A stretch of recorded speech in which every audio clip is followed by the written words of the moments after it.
اعوذ باللہ من الشیطان الرجیم، بسم اللہ الرحمن الرحیم، نحمدہ ونصلی علی رسولہ الکریم۔ سارے حرفوں میں ایک حرف یکتا بہت اور پیارا بہت، سارے ناموں میں ایک نام سوہنا بہت اور ہمارا بہت، جس کی شاخوں پہ آ کر زمانوں کے موسم بسیرا کریں، جس کی شاخوں پہ آ کر زمانوں کے موسم بسیرا کریں، ایک شجر جس کے دامن کا سایہ بہت اور گھنیرا بہت۔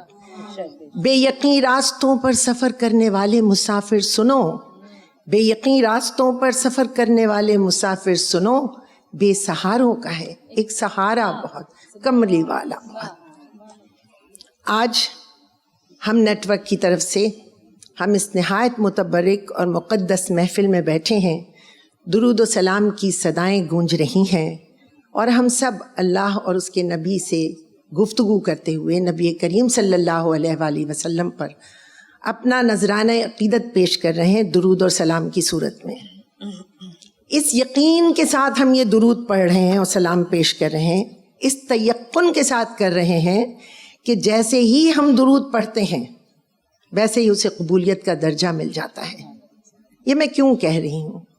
میں آپ سے یہ اس لیے کہہ رہی ہوں کہ اللہ تعالیٰ نے جتنی بھی عبادات ہم پر فرض کی ہیں، نماز، روزہ، حج، زکوٰۃ، جب ہم وہ ادا کرتے ہیں تو ہمارے دل میں پتہ ہوتا ہے ہمیں کہ یا تو یہ نماز، روزہ، حج، زکوٰۃ قبول ہوگی یا رد بھی ہو سکتی ہے۔ ہم دعا مانگتے ہیں، بار الہ ہماری نمازوں کو قبول فرما لے، بار الہ ہمارے روزوں کو قبول فرما لے۔ ہم یہ کیوں کرتے ہیں؟ اس لیے کہ ہمارے دل میں احساس ہے کہ شاید یہ رد بھی ہو جائے گا۔ ہم جب نماز کے لیے کھڑے ہوتے ہیں تو ہم کہتے ہیں ایاک نعبد و ایاک نستعین، ہم تجھی سے مدد مانگتے ہیں اور تجھی سے کی عبادت کرتے ہیں، تیری عبادت کرتے ہیں۔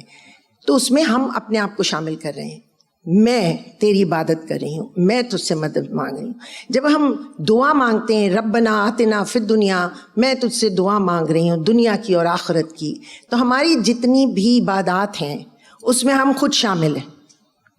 کوئی بھی عبادت ایسی نہیں ہے کہ جس میں ہم اللہ تعالیٰ سے اپنا ذکر نہ کر رہے ہوں، لیکن اللہ تعالیٰ نے ایک عمل مومنین کو ایسا دے دیا، ایک عمل جس میں نہ میں شامل ہوں نہ آپ شامل ہیں، من و تو کا امتیاز اٹھ گیا، نہ ہم شامل ہیں، کوئی نہیں ہے۔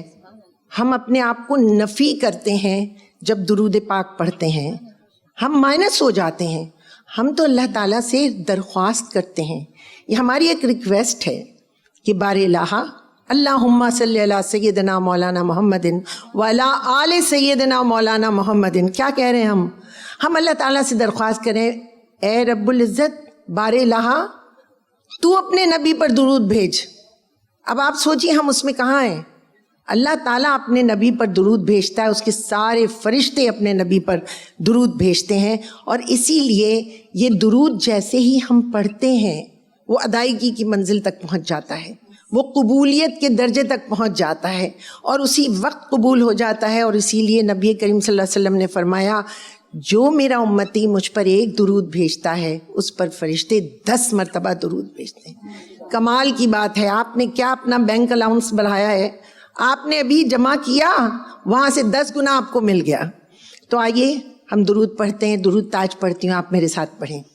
اللہم صلی علی سیدنا مولانا محمد وعلی آل سیدنا مولانا محمد صاحب التاج والمعراج والبراق والعلم دافع البلاء والوباء والقحط والمرض والعلم اسمہ مکتوب مرفوم مشفوم منقوش فی اللوح والقلم سید العرب والعجم جسمہ مقدس معطر مطہر منور فی البیت والحرم شمس الضحیٰ بدر الدجا صدر العلا نور الہدا کہف الورا مصباح الظلم جمیل الشم شفیع الامم صاحب الجود والکرم واللہ عاصمہ وجبریل خادمہ والبراق مرکبہ والمعراج سفرہ والسدرۃ المنتہی مقامہ وقاب قوسین مطلوبہ ومطلوب مقصودہ ومقصود موجودہ سید المرسلین وخاتم النبیین شفیع المذنبین انیس الغریبین رحمت للعالمین راحت العاشقین مراد المشتاقین شمس العارفین